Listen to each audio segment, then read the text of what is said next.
So if you've ever wondered what the difference is between traffic aware cruise control and auto steer beta and full self-driving, and what the differences are between what it used to be and what it is today, well, this video is for you, because I'm going to go through everything about all of these so that you can understand for yourself where full self-driving really shines. So let's start with the three options that we have. So if we go to the vehicle and we go to self-driving here, you're going to see we have three options. So we have traffic aware cruise control, we have auto steer beta, and we have full self-driving supervised.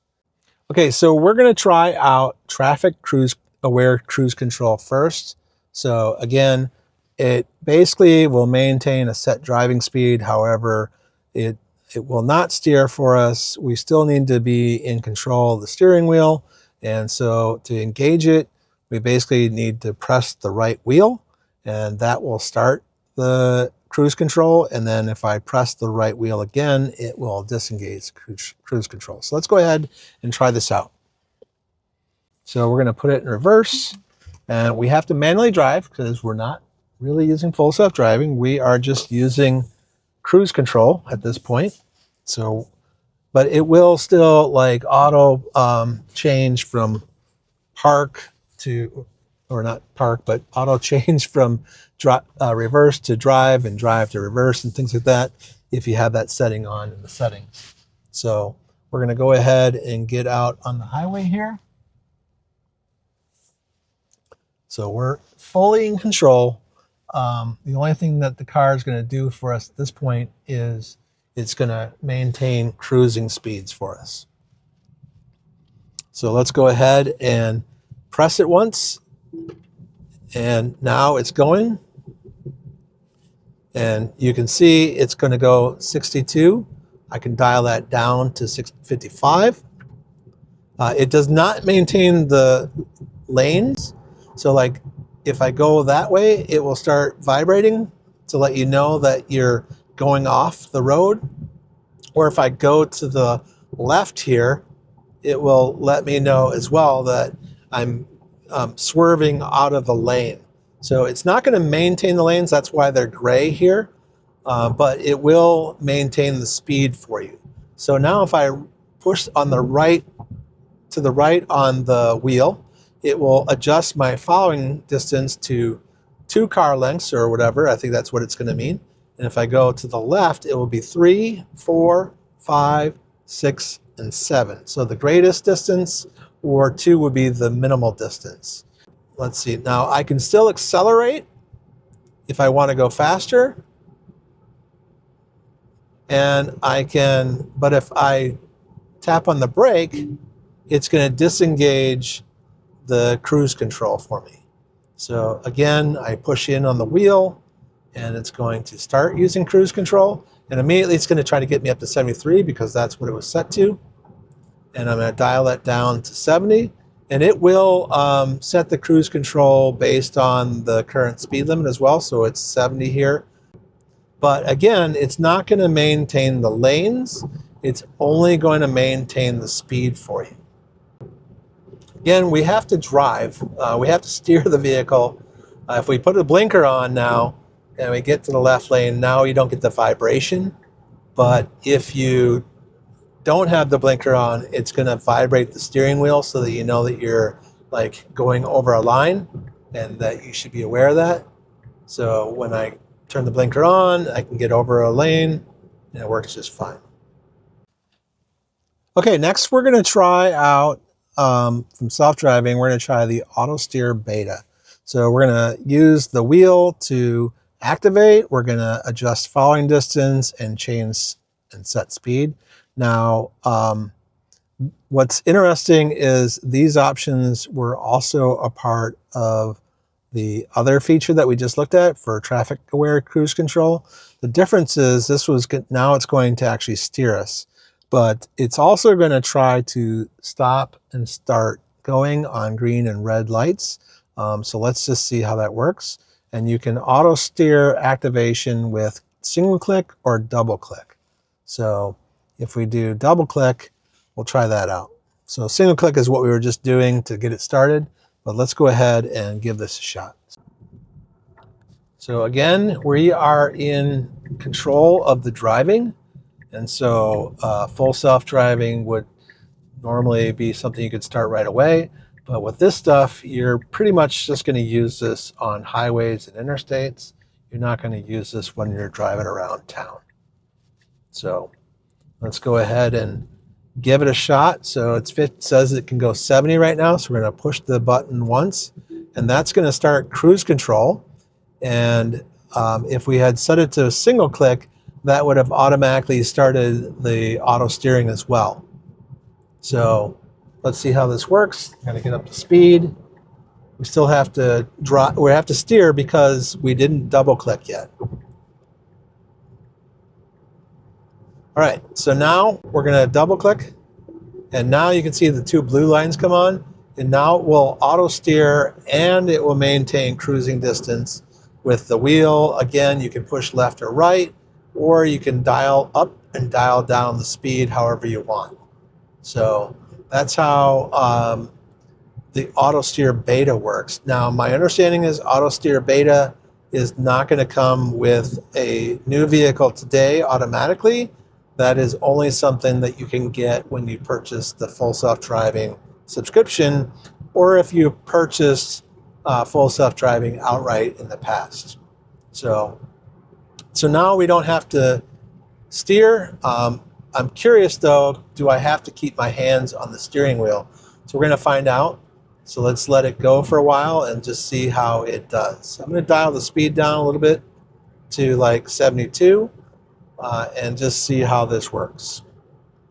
So I have not touched the steering wheel since touching the scroll wheel. I just want to see how long I can go without touching the steering wheel before it's going to force me to touch it. Supervised. So apply a slight turning force. So you gotta do this every once in a while, and that's pretty much how that works. Now, if I double click again, it will take me out of the whole mode. So I'm back to acceleration on my own and steering. If I single click it once, it will just put it in cruise control and I can steer. But if I double click, it will put on the steering as well. But I do have to keep my hands on the steering wheel every once in a while. Now, last time we were doing this, what happened is the vehicle was going through lights and it kind of was very hesitant about stopping and going. Like the light was green and it started stopping, and another time the light was red and it just seemed to crawl up to the spot, and then when it turned green it didn't even go. So let's just see how this works this time. Okay, here comes our first light. Let's see what it does. Stopping for traffic in 500, 300, 200. So yeah, see, it's like going to completely stop for this green light. So once you start coming to lights, you basically need to take over control. Okay, so let's go ahead and take it out of that, and then let's find a place to try out full self-driving. So now let's use full self-driving on the highway. So let's go ahead and click that. Let's go back to full self-driving. You just press to activate, and you can switch between speed profiles, but you can't control your following distance, and you can't control your speed itself. You can only switch between profiles. So let's go ahead and click yes. And then let's go ahead and get on the highway once again. So now you can drive with this without like giving navigation, but we're going to go ahead and just give it some navigation. And we're just going to say that we want to go, let's just say we want to go all the way out here to actually this spot right here. We're going to go there. So let's go ahead and set that as our destination, and let's go ahead and give it a shot. And we can either press the wheel or we can press the start self-driving. So let's do that. And now full self-driving is completely in charge. And so it can see with all the cameras that there's nobody coming, and it's going to go ahead and go up to the light. It will stop for the red light, and it'll wait till it turns green. And then it will make a left turn, and it will handle all the lights and the railroad crossing just fine compared to what the traffic-aware cruise control or the auto steer was doing. I think you would find that full self-driving is by far superior. Not only is it great for highway and interstate driving, but it is super amazing to use even in town. So like in town, it basically will handle the navigation and turns, red lights, green lights, all of that for you. So that's what's pretty amazing about it. And you can see that it's already up to, we're in standard mode, so let's go ahead and go into Mad Max mode once, try it out, and you can see that we're in Mad Max here, and we're gonna go either street, parking lot. Let's just go street for our parking lot. We're not gonna go to the driveway because it's not our house. And we're gonna just go ahead and select curbside or park. So you can do those options. And when we're going to park, you can just go parking lot, street, or driveway. So I'm curious what the curbside will do for you. I would imagine that maybe it would be something that you could use for going through a driveway, or not through a drive-through, but I'm not really sure. Might have to do a little bit of research on that because I've never really used that option. I usually either park or do driveway or parking garage. Those are the options that I normally use. So you can see that it's going 59 and 55 zone, even though I'm using Mad Max. But when you get on the interstate, it's going to really go bonkers, and it will get much faster than it probably needs to. But it knows that we need to turn up here and go left, so that's why it's probably not going to go bonkers at this point with Mad Max mode.